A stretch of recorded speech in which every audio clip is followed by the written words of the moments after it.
এটা বোঝার মতো যোগ্যতা আপনার থাকা লাগবে। এখানে কোরআন যদি কেউ হক আদায় করে পড়তে চায়, মাস্ট বি তাকে এটা বোঝার চেষ্টা চালাতে হবে। চারবার আল্লাহ এই ঘোষণা আমাদেরকে কোরআন শোনাচ্ছেন, ওয়ালাকাদ ইয়াসসারনাল কুরআনা লিযিকরি ফাহাল মিন মুদ্দাকির। অবশ্যই আমার এই কোরআনকে আমি বোঝার জন্য, পড়ার জন্য, এটা মানার জন্য সহজ করে দিয়েছি। কেউ কি আসো এখান থেকে শিক্ষা নেওয়ার জন্য? বগুড়াবাসী, আমরা আজকে থেকে আল্লাহর এই আফসোস আর থাকতে দেব না।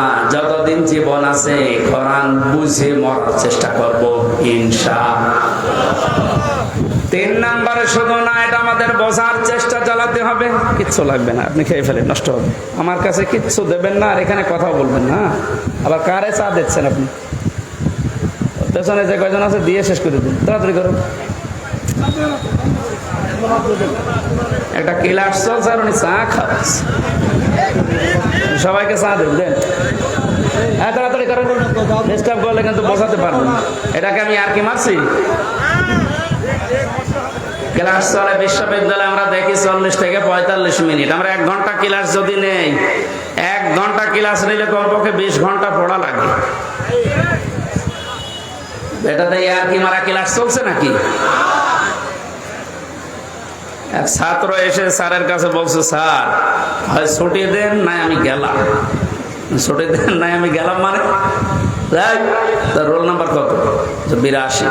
82 মানে ক্লাসে ছেলে মেয়ে কয়টা? 82টা। 82টা ছেলে মেয়ে, ওর রোল নাম্বার কত? খুব ভালো ছাত্র। ওর জীবনে কোনো এম আছে, কোনো উদ্দেশ্য আছে? শুধু আসে, এটা আনন্দ ফুর্তি করে চলে যায়। আপনাকে ওই রকম ছাত্র নাকি? আজকে যখন এসেছেন এই প্রচন্ড গরমে কষ্ট স্বীকার করে, অন্তত 1টা ঘন্টায় যেন কিছু বাড়ি নিয়ে আমল করার জন্য যেতে পারেন। আমি যে শব্দগুলো বোঝাচ্ছি খুব কঠিন কঠিন শব্দ, এতদিন আপনি শোনেননি। কোরআনে কোরআন পড়ার ব্যাপারে কয়টা শব্দ আছে আপনি জানতেন না? কোরআন যদি কেউ বলে আমি কোরআন পড়ি, তার শর্ত মানা লাগবে কয়টা? 1 নম্বরে শুদ্ধ করে, 2 নম্বরে বুঝতে হবে, 3 নম্বরে যে বুঝবে ওই বিষয়ের উপরে তার বাস্তব জীবনে আমল করা লাগবে। এটাই ঝামেলা। আমরা জানি না এখানে এমন কেউ নেই যে টাকা ছেড়ে রাখে। যারা টাকা আসে, সুদের এই টাকা নেওয়া হারাম, এ জানে নাকি? হিন্দুও জানে, কথা বলেন না কেন? এটা জানার পরও আমাদের আমল আছে বলে। এই যে 1 বিঘা জমি দেয়, 1 লক্ষ টাকা নেয়, 8-10 বছর এটা চাষ করে খায়, যখন ফেরত দেয় তখন 1 লক্ষ টাকায় ফেরত দেওয়া লাগে। এই সিস্টেম আছে না দেশে? এর নাম কি? এগ্রিমেন্ট। না না, এটা জায়েজ না।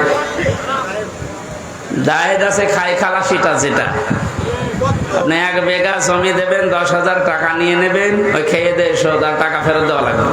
এই সিস্টেম আছে? আছে, কিন্তু কম। এখন জানে যে এটা লস হবে, এটার ভেতরে আমি নেই। আরাম বেশি নাকি? ছোট্ট একটা কথা কয়েক সেকেন্ডের ভেতরে বলছি। আমার আরাদান যিকরি ফাইন্না লাহু মাঈশাতান দনকা।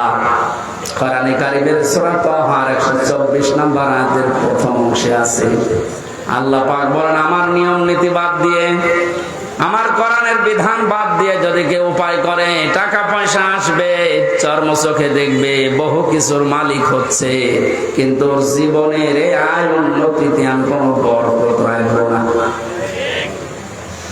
তাফসীরে কাবীরের ভেতরে দনকার ব্যাখ্যা লিখেছে 7টা। এখানে আলেম আছে না?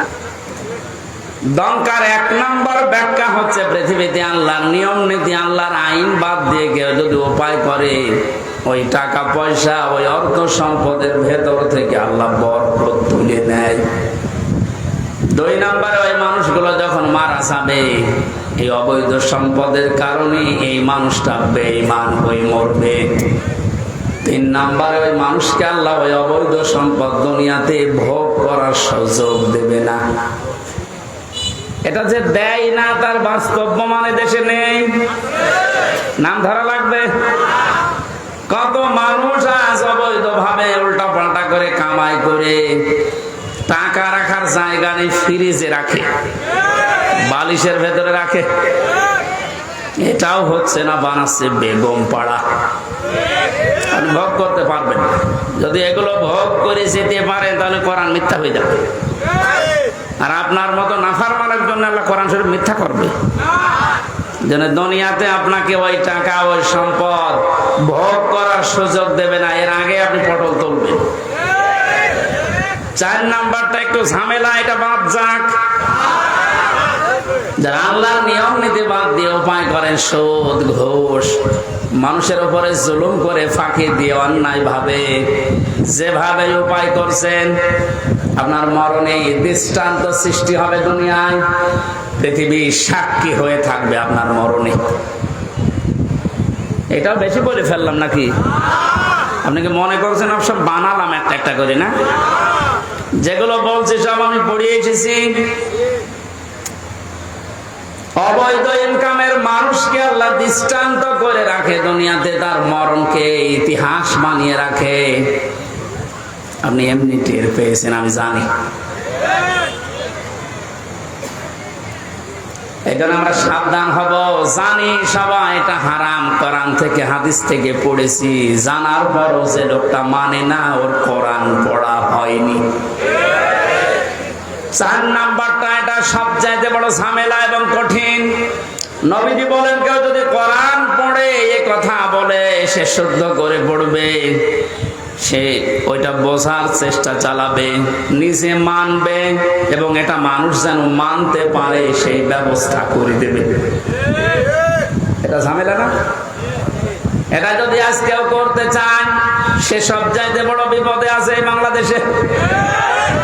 আমি কোরআন পড়ি, আমি শুদ্ধ করে পড়ি, আমি বুঝি, এবং আমি যতটুকু বুঝি অতটুকু মানার চেষ্টা চালাচ্ছি, অসুবিধা নেই। 4 নাম্বারটা, আমি যতটুকু মানি এটা মানুষ যেন মানতে পারে, ওই ব্যবস্থা আমি করে দিতে চাই।